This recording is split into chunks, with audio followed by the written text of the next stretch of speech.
पुणे नाशिक महामार्गावर भीषण अपघात, 500 फूट फरफटत नेलं. भरधाव सफारीच्या धडकेत एक युवकाचा जागीच मृत्यू. पुणे नाशिक महामार्गावर आज सकाळी 6:15 एक भीषण अपघात घडला.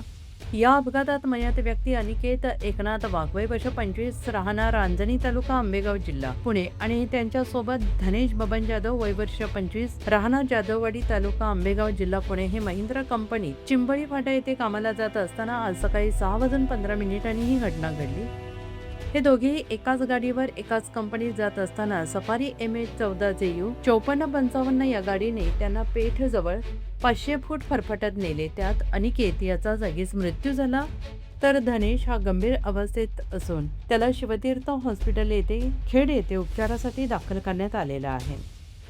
गाडीचा वेग एवढा होता की ज्या ठिकाणी घटना घडली त्यापासून पुढे 500 फूट अंतरावर गाडी येऊन थांबली.